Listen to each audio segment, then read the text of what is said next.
지난 9월경 언론 보도를 보면 6.2 지방선거 한 달 전 지사님이 KD운송그룹 노조원 3,000명의 명의로 10만 원씩 2억 9,980만 원을 쪼개기 후원금을 받았습니다.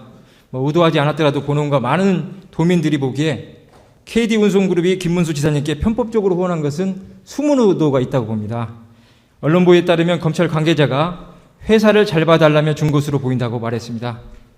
본원이 지사님과 정치적으로 이 자리에서 공방하고 난처하게 하고 싶어서 하는 말씀이 아니고요.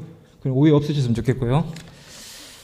다만 여러 정황과 사실관계를 확인한 결과 KD운송그룹이 지사님께 잘 보여야 할 필요가 너무나 많다는 결론을 얻었습니다. 표 6번 보시면 도 55개 시내버스 업체 중 20%인 11개 업체가 KD운송그룹 계열사입니다. 경기도 시내버스 9,970대 중 KD운송그룹이 3,237대로 도의 32.5% 차지하고 있습니다. 지사님, 저상버스 도입 관련해서 2005년 경기도가 2014년까지 일반형 시내버스 2,400대 도입하겠다는 목표를 세웠죠. 7번 보시면 표 7번입니다. 2014년까지 2,400대 달성이 목표인데 05년부터 10년까지 6년 동안 누계가 756대입니다. 달성률이 32%에 불과합니다. 경기도가 저상버스 도입에 대한 의지가 있는지 또 지사님이 의지가 있는지 궁금합니다. 정말요. 표 8번 보시겠습니다. 서울시 공문입니다. 서울시의 경우 2011년 도입계획 300대였는데요. 300대에 70대를 추가 배정했습니다. 그 이유가 타 시도가 저상버스 도입을 계획대로 진행하지 못하니 타 시도의 포기분을 국토해양부에 추가 배정 요청해 370대로 추진했다는 겁니다. 표 7번을 다시 보여주십시오. 7번. 보시면 서울시 추가 70대에 56대는 경기도 포기분입니다. 그렇다면 준응 배정도 못 받아오는 실정입니다. 도가 강제성을 띠든지 아니면 여러 방법을 동원해서 도입률을 높여야 되는 거 아니겠습니까? 본원은 여기에 문제점을 갖고 분석해봤는데요. 경기도 평가식에 문제가 있습니다. 표 9번 보여주십시오. 경기도 평가식 보면요. 저상버스 도입을 위해서 인센티브를 주고 있습니다. 근데 보시면 버스 신규 도입 대수분의 천연가스 도입 대수 더하기 9 곱하기 저상버스 도입 대수입니다. 그러면 얼핏 보면 9를 곱해주니까 저상버스 도입에 인센티브를 주는 것 같은데요. 문제는 분모에 문제가 있습니다. 버스 신규 도입 대수입니다. 표 10번 올려주십시오. 여객자동차 운수사업법 제84조에 따르면요. 버스 차량이 9년입니다. 근데 원칙적으로 9년이면 대폐차해야 됩니다. 그러나 정비 등을 통해서 6개월씩 4번 연장이 가능합니다. 그러면 최대 11년까지 버스업체는 운행할 수 있는 겁니다. 버스를. 그리고 신차 대차를 해야 되는데요. 중고차 밑에 하단에 보면 중고차 대차가 있습니다.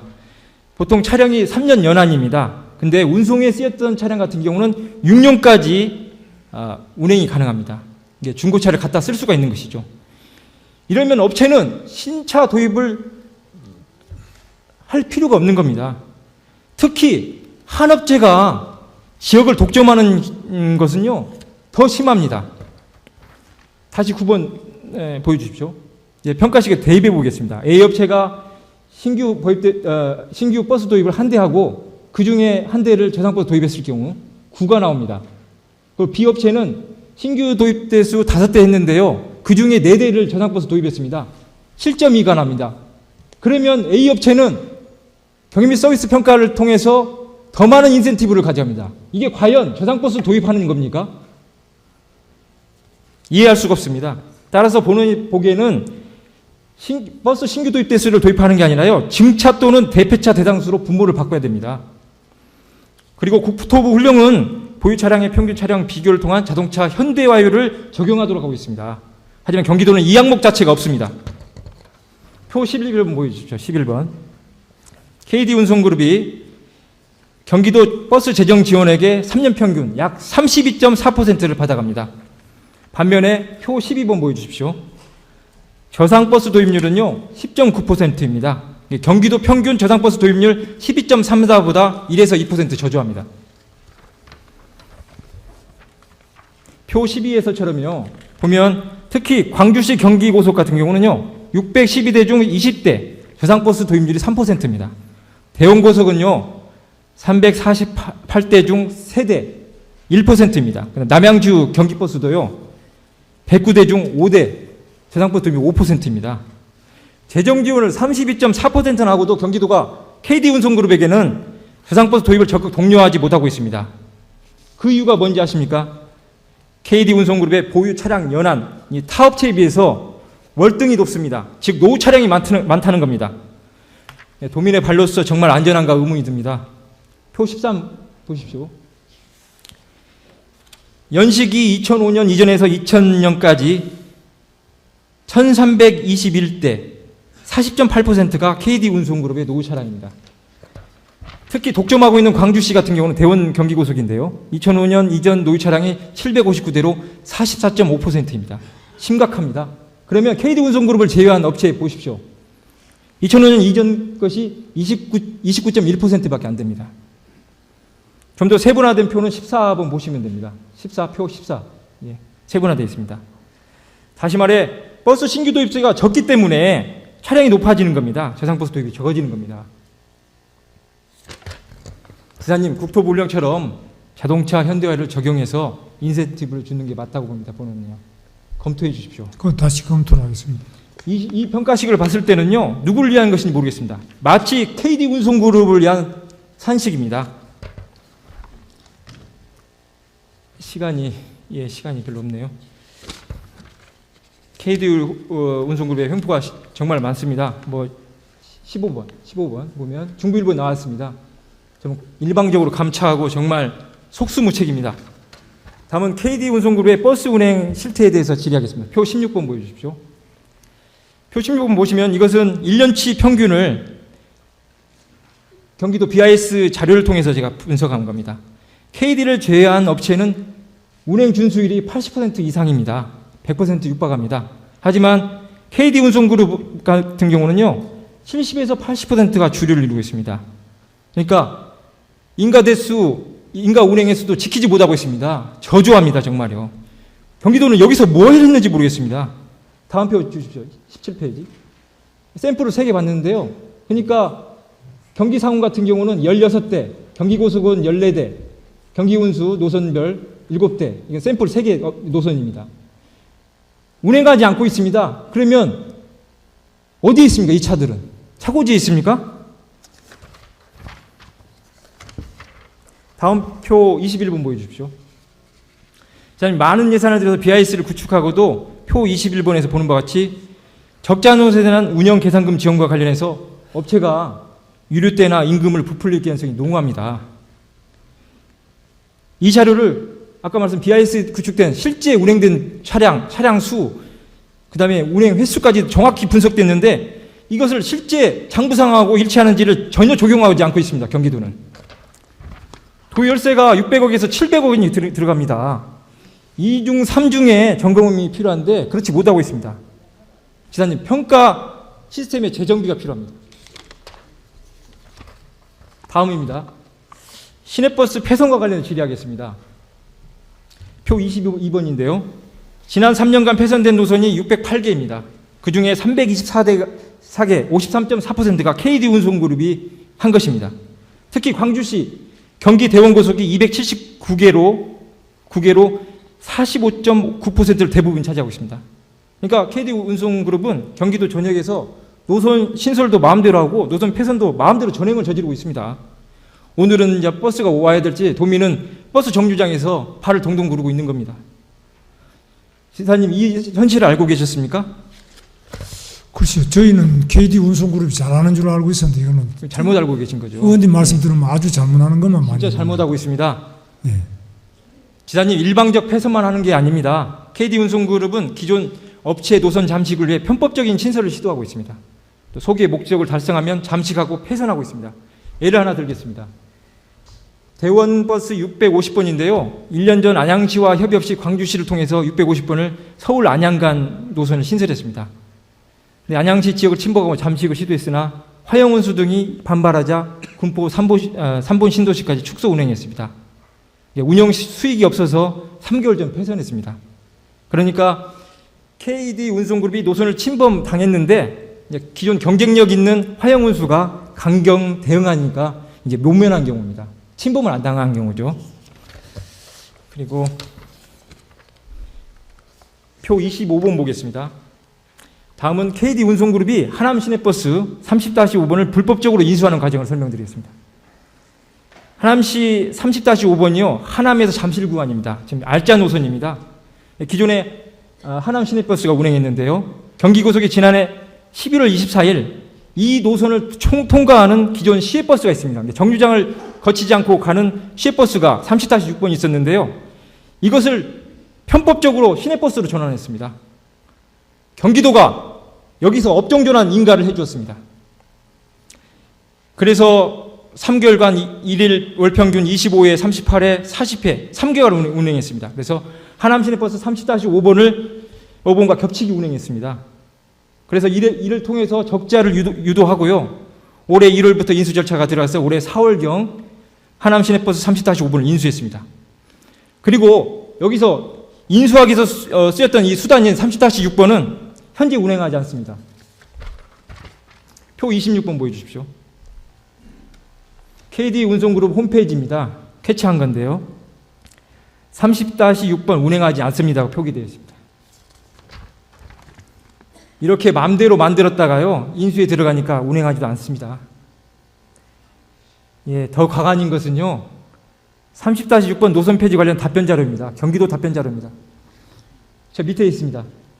운송 수지 적자가 심각하여 2011년 2월 18일 노선을 운행 중단. 현재 면허기관인 광주시에서 동노선에 대한 폐지 검토 중이라는 겁니다. 신설할 때는 필요해서 신설한 거 아닙니까? 검토했을 거 아닙니까? 경기도가. 시군이 검토했을 거 아닙니까? 그런데 신설한 지 3개월도 안 됐는데 운행 중단했습니다. 일방적으로요. 그리고 제재 조치도 안 했습니다. 광주시는 이래 폐선 검토한다는 겁니다. 100% 불법 아닙니까? 불법적으로 노선을 만들고 경쟁업체 인수하고 다시 노선을 폐선했습니다. 노선 침범을 알면서도 시내버스를 시내버스로 업종전환 인가를 내준 경기도, 시내버스 노선 인가를 내주고 이유 없이 3개월 만에 폐선했는데도 제재 조치를 안 하는 광주시, 노선 잠식을 알고도 협의해준 하남시, 정말 의문투성입니다. 표 23번 보여주십시오. 그렇다면 기사님, 불법적으로 했으면 그냥 운행이라도 잘해야죠. 보십시오. 인수되기 전 하남 시내버스가요, 1일 평균 225회 운행했습니다. 경기 상운이 인수하고 나서 지금까지요, 1일 평균 215회 운행합니다. 그러면 1일 평균 지금 10대가 운행하지 않는 겁니다. 다음 페이지 보여주십시오. 보십시오. 제가 경기도 BIS 시스템 들어가서 확인한 겁니다. 이것은 도민 누구나가 확인할 수 있습니다. 어느 버스가 운행하는지 다 확인할 수 있습니다. 그리고 몇 대가 운행하는지 실시간으로 확인할 수 있습니다. 인가 대수가 27대임에도 불구하고요. BIS 실시한 분석 결과 19대에서 23대가 실제 운행하고 있습니다. 그러면 4대에서 8대는 행방이 없습니다. 차고지에 있는 건지 아니면 정비소에 갔는 건지.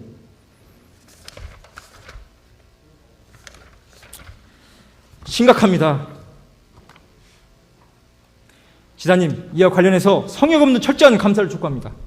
불법이나 부조리가 밝혀질 경우에는요, 가차없는 관계자 엄벌을 도지사에게 주문합니다. 해당 업체에게는요, 로비나 불법적인 노선 증설, 노선 침범, 폐쇄에 대한 확실한 조사와 연관성이 있는지 조사해 주시고요. 그에 따른 문제가 확인될 경우에는 강도 높은 법적 제재를 해 주십시오. 특히 재정 적자에 대한 재정 지원, 경영 및 서비스 인센티브 등 재정 지원 대상에서 제외할 것과 여객 자동차 운수 사업법에 규정되어 있듯이 면허 취소 등 강도 높은 조치를 주문합니다. 지사님, 약속해 주실 수 있습니까?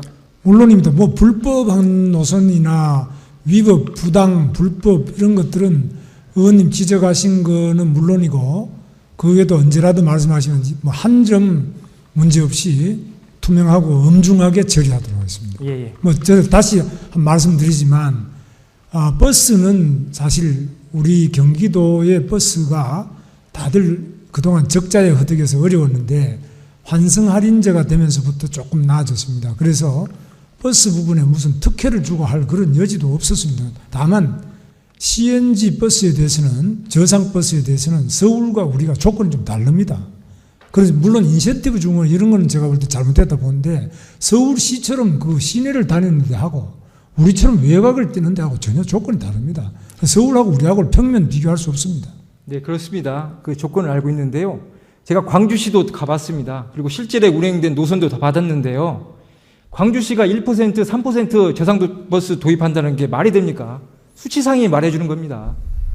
그러니까 저희 경기도의 교통의 현실과 서울은 굉장히 다른 데입니다. 이거 같지 않습니다. 그래서 이 평면적으로 자꾸 비교를 하시는데 그것은 현실과 좀 다릅니다. 현실과 다르지만 선량한 업체들 같은 경우는 저상버스를 지금 도입하고 있습니다. 그것은 왜냐하면 저상버스가 도입되면 운행 적재가 더 심할 수 있습니다. 또 노선이나 이런 불편이나 여러 가지 차체가 낮기 때문에 서로 꺼려합니다. 그럼 강제하지면 안 됩니다. 아까 인센티브 같은 거 제대로 반영해야 인센티브가 206억에서 거의 100억 이상이 나가는데 정확하게 배분될 수 있도록 해야 되는 거 아닙니까?